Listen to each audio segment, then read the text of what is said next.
इस लेक्चर में trafficking in person draft bill 2021 के बारे में डिस्कस करेंगे। ट्रैफिकिंग का मतलब क्या होता है, देखो ये सेम स्पेलिंग है, जो रोड वगैरह पे गाड़ियों का ट्रैफिक लगता है वो स्पेलिंग भी सेम है, और ये ट्रैफिक का मतलब है यहाँ पे कि अगर किसी ह्यूमन का, चिल्ड्रन का या वुमन का या किसी भी बच्चे का खरीदा या बेचा जाए वस्तु की तरह, तो इसको ट्रैफिकिंग बोलते हैं। तो इस ट्रैफिकिंग को रोकने के लिए ये एक ड्राफ्ट बिल सेंट्रल गवर्नमेंट ने पेश किया है। तो इस ड्राफ्ट बिल के बारे में कई सारी ऑर्गेनाइजेशन है, उन्होंने कुछ क्रिटिसिज्म किया है, इसलिए ये न्यूज में आया। तो इसकी क्या क्या बुराइयां हैं, क्या कमी है इसमें, वो डिस्कस करेंगे, और इस बिल की प्रोविजन क्या है वो डिस्कस करेंगे। Trafficking in person prevention care and rehabilitation draft bill 2021 एक ग्रुप है कुछ पर्सन्स का जो ट्रैफिकिंग को रोकने के लिए काम करते हैं। ILFAT, Indian leadership forum against trafficking,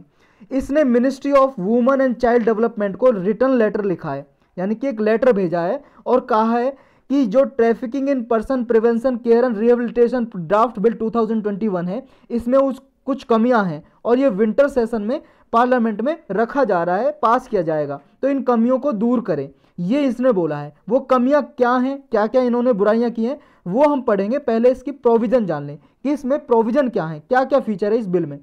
इस बिल में देखो सारे हमारे इंडिया के सभी सिटीजन इंक्लूड होंगे, चाहे वो इंडिया के अंदर रहते हैं, चाहे वो बाहर कहीं दूसरे देश में काम कर रहे हैं, इंडिया से बाहर रहते हैं, सब इंक्लूड होंगे इसमें, सबके लिए रक्षा दी गई है इसमें। नेक्स्ट है, मान लो कोई ऐसा जहाज है या कोई एयरक्राफ्ट है, पानी का जहाज है या कोई एयरक्राफ्ट है, हवाई जहाज है, जो इंडिया में रजिस्टर है, वो कहीं पे भी इंडियन सिटीजन को लेके जा रहा है, वहां पे ट्रैफिकिंग हो रही है, वो भी सब इसमें इंक्लूड होंगे।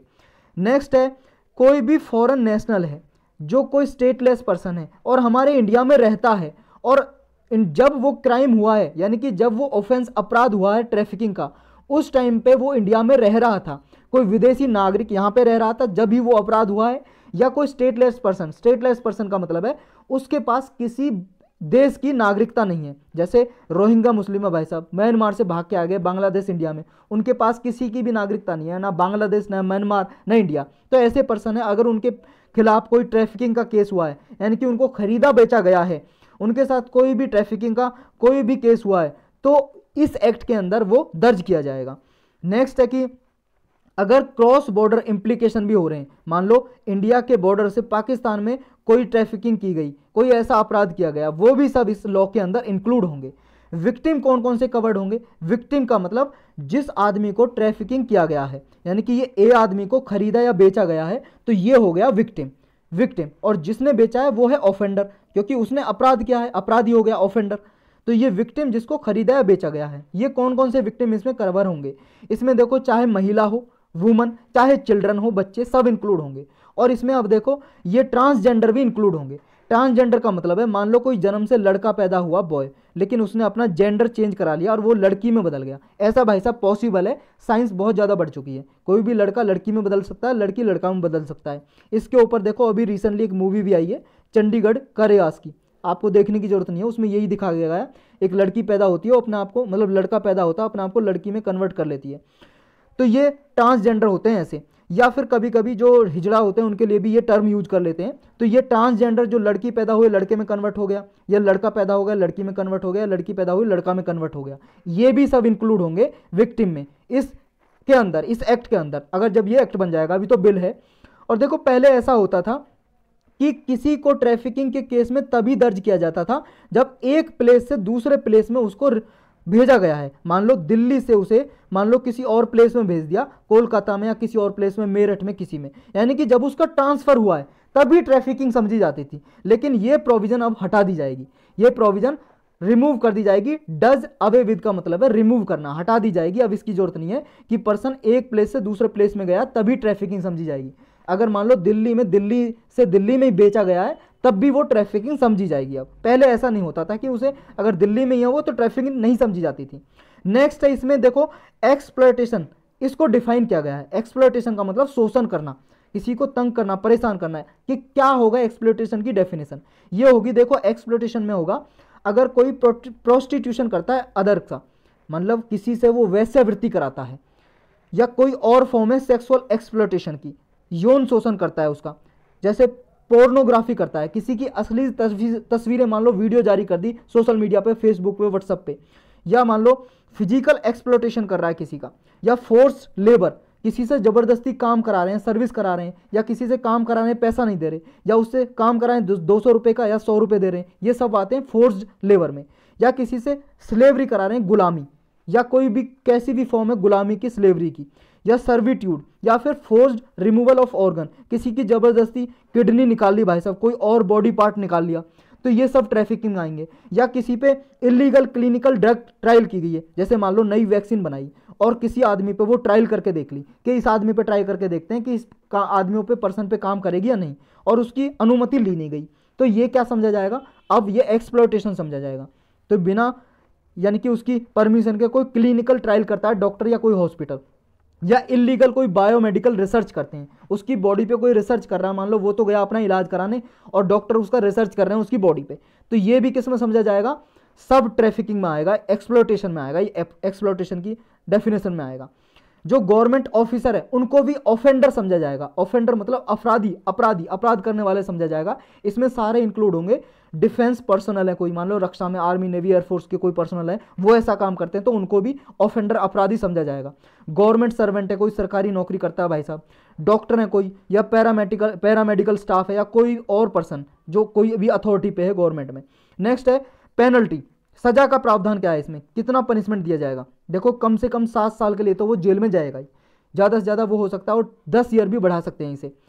और 5 लाख तक का जुर्माना हो सकता है अगर चाइल्ड ट्रैफिकिंग करेगा, चाइल्ड की खरीदे बेची करेगा। अगर वो मान लो एक से ज़्यादा चाइल्ड को बेचेगा, ट्रैफिकिंग करेगा, तो उसे आजीवन कारावास, लाइफ इम्प्रिजनमेंट की सजा सुनाई जाएगी। नेक्स्ट है कि ऐसे जो केस हैं वो मनी लॉन्ड्रिंग एक्ट में जो समझे जाते हैं ना, उसके तहत समझे जाएंगे। मान लो कोई इनकम जो जनरेट कर रहा है, कोई पैसा कमा रहा है ना बेच के किसी आदमी को, वो ट्रैफिकिंग कर रहा है, तो उसकी जितनी भी प्रॉपर्टी उसने बेच के कमाई है मनी लॉन्ड्रिंग एक्ट के जरिए डील किया जाएगा, उससे इसमें दर्ज किया जाएगा उसका। नेक्स्ट है इन्वेस्टिगेशन एजेंसी कौन होगी, कौन जांच करेगी इनका, ये नेशनल इन्वेस्टिगेशन एजेंसी है, ये जांच करेगी ऐसे केस होगी, ये नेशनल इन्वेस्टिगेटिंग कोऑर्डिनेटिंग एजेंसी होगी ट्रैफिकिंग के लिए, जो पर्सन की खरीदी बेची की जाएगी, ये नेशनल इन्वेस्टिगेटिंग एजेंसी या नेशनल इन्वेस्टिगेशन एजेंसी ये जांच करेगी। और इस एक्ट के जरिए जब ये एक्ट बन जाएगा, अभी तो बिल है, जब पार्लियामेंट पास कर देगा तो कानून बन जाएगा एक्ट, तो इस बिल में ये प्रोविजन है कि सेंट्रल गवर्नमेंट एक national anti human trafficking committee बनाएगी, और ये इस लॉ की प्रोविजन को इंप्लीमेंट करेगा, लागू करेगा। इस कमेटी में जो मिनिस्ट्री होगी, बहुत सारी मिनिस्ट्री से मेंबर आएंगे, और जो होम सेक्रेटरी होंगे ना वो इसके चेयरपर्सन होंगे, अध्यक्ष होंगे इस कमेटी के। और जो women and child development ministry में जो सेक्रेटरी होते हैं, सेक्रेटरी बनते हैं, देखिए जैसे आप IAS बनोगे, प्रमोशन होकर आप सेक्रेटरी बन जाओगे तो इसके मेंबर बन सकोगे आप, तो ये सेक्रेटरी होंगे को चेयर, सहायक अध्यक्ष होंगे ये women and child development ministry के सेक्रेटरी, और होम सेक्रेटरी जो होंगे वो होंगे इसके चेयरपर्सन, और डिफरेंट मिनिस्ट्री से भी इसके मेंबर आएंगे। और स्टेट और डिस्ट्रिक्ट लेवल पे एक एंटी ह्यूमन ट्रैफिकिंग कमेटी भी बनेगी, स्टेट लेवल पे, डिस्ट्रिक्ट लेवल पे। तो इसके सिग्निफिकेंस क्या होंगे, क्या इंपॉर्टेंस होगी इसके बनने के जब कानून बन जाएगा। इससे देखो ट्रांसजेंडर जो कम्युनिटी है या कोई और पर्सन है वो भी इस एक्ट के अंदर आ जाएंगे, यानी कि अगर उनके ऑर्गन की ट्रैफिकिंग होगी, ऑर्गन निकाल लिया जाए, किडनी निकाल जाए, ये सब इंक्लूड होंगे।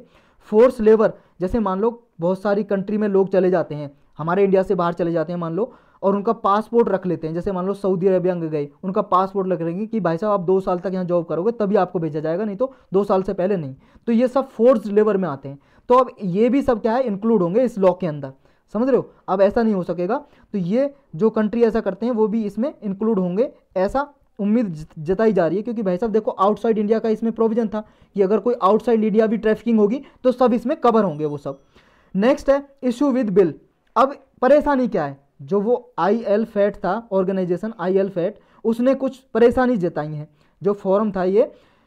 लीडर्स का फोरम था, तो इसने क्या इशू जताए हैं, क्या परेशानी जताई है। इसने कहा है देखो जो रिहेबिलिटेशन है सर्वाइवर का, ये इंक्लूड करता है जो शेल्टर होम्स में है, यानी कि जो मान लो बच्चे हैं या वुमन है शेल्टर होम में बनाए रहते हैं ना, उनमें रहते रहे होते हैं, उनको इंक्लूड करता है, लेकिन इससे बाहर वो इंक्लूड नहीं करता, इस बिल में कोई प्रोविजन नहीं है। और देखो ये जो कम्युनिटी का जो ये मतलब इसमें रिहेबिलिटेशन किया जा रहा है, इसमें कम्युनिटी बेस्ड रिहेबिलिटेशन मॉडल है। ये health service, legal aid, access to welfare service schemes, income opportunity, इन सबको इंक्लूड करने की बात कर रहा है ये फोरम है, जो ये डिमांड कर रहा है ये फोरम कि इनको भी इंक्लूड किया जाए। और क्या है, ताकि वो जैसे मान लो किसी बच्चे को ट्रैफिकिंग की गई या वुमन को ट्रैफिकिंग की गई, उसे भाई साहब प्रोस्टिट्यूशन में धकेल दिया गया, और जब उसे बचाया गया तो उसे रिहेबिलिटेट किया जाए, यानी कि उसे कुछ स्किल दी जाए, उसे दक्षता कुछ काम करना सिखाया जाए ताकि अपना वो जीवन यापन कर सके, उसके लिए कोई घर बनाया जाए, दिया जाए, ताकि वो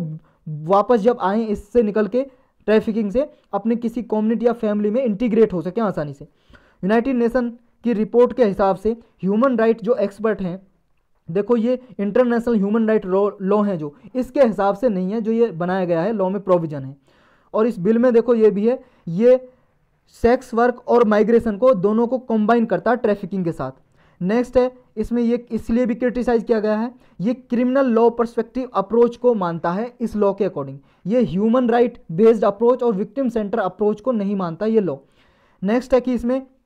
पुलिस क्या है, रेस्क्यू रेड कर सकती है, तो इसको क्रिटिसाइज किया गया है क्योंकि ये विक्टिम को क्या है, इंस्टीट्यूशनलाइजेशन कर देंगे विक्टिम का और रिहेबिलिटेशन के नाम से उसका विक्टिम का इंस्टीट्यूशनलाइजेशन हो जाएगा पुलिस के रेड करने की वजह से, यानी कि उसकी जो मतलब उसकी जो छवि है वो खराब हो जाती है जब भाई साहब न्यूज़ में चला जाता है पुलिस रेड मारती है, तो उसको जब रिहेबिलिटेट करने की बात कर रहे हैं, ये रिहेबिलिटेट कैसे, तो उसकी आइडेंटिटी ना डिस्क्लोज की जाए, ऐसा कोई प्रोविजन हो। नेक्स्ट है कि इसमें क्या है,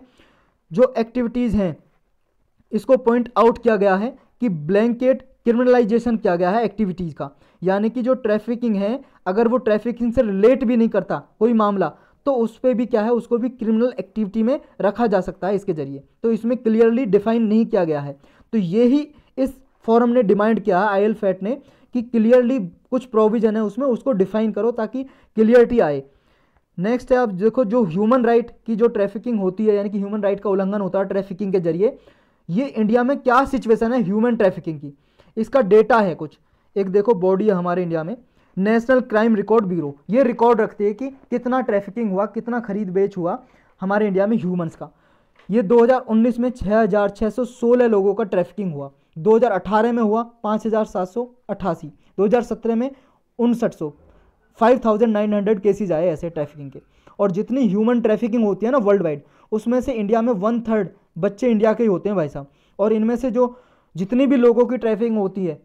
वुमन, बच्चे, आदमी, सब, उनमें से 51% चिल्ड्रन की ट्रैफिकिंग होती है 2018 के डेटा के हिसाब से, और उनमें से भी 80% गर्ल्स होती हैं जो ट्रैफिकिंग की जाती हैं, जिनकी जो बच्चे हैं ऑर्फन चिल्ड्रन, ऑर्फन का मतलब अनाथ बच्चे जिनके माँ बाप नहीं है, कोविड-19 के दौरान माँ बाप मर गए, तो ऐसे बच्चों को देखो रिस्क है, इनकी भी ट्रैफिकिंग हो सकती है, इंक्रीज हो सकती है। नेक्स्ट है, अब हमारे इंडिया में इससे पहले, अभी तो ये लॉ लाया जा रहा है, ड्राफ्ट पेश किया है 2021 का बिल, इससे पहले हमारे इंडिया में ह्यूमन ट्रैफिकिंग को रोकने के लिए, प्रोहिबिट करने के लिए कौन कौन से कानून हैं। हमारे इंडिया के कॉन्स्टिट्यूशन में है आर्टिकल 23 क्लाउज 1, ये ह्यूमन ट्रैफिकिंग को रोकता है, फोर्स लेबर या ह्यूमन बींग की जो ट्रैफिकिंग है, इसके जरिए, इस प्रोविजन के जरिए 1956 में एक लॉ बनाया, इमोरल ट्रैफिकिंग प्रिवेंशन एक्ट। ये देखो कोई भी कॉमर्शियल सेक्सुअल एक्सप्लॉयटेशन करता है, ट्रैफिकिंग करता है, उसको ये पीनलाइज करता है, पनिशमेंट देता है। नेक्स्ट है, जो बॉन्डेड या फोर्स लेबर है, इसको रोकने के लिए भी एक कानून बनाए गवर्नमेंट ने, bonded labour system abolition act 1976, child labour prohibition and abolition act 1986 और जुवेनाइल जस्टिस एक्ट बनाया 2015 में, इसको कई बार अमेंड भी कर चुके हैं। नेक्स्ट है कि सेक्शन 366A और 372, ये इंडियन पिनल कोड का सेक्शन है, ये भी किडनैपिंग और जो माइनर को, जो बच्चे होते हैं ना माइनर चिल्ड्रन, उनको बेचते हैं प्रोस्टिट्यूशन के लिए, वैश्यवृत्ति के लिए, तो इनको रोकने के लिए ये सेक्शन है IPC में।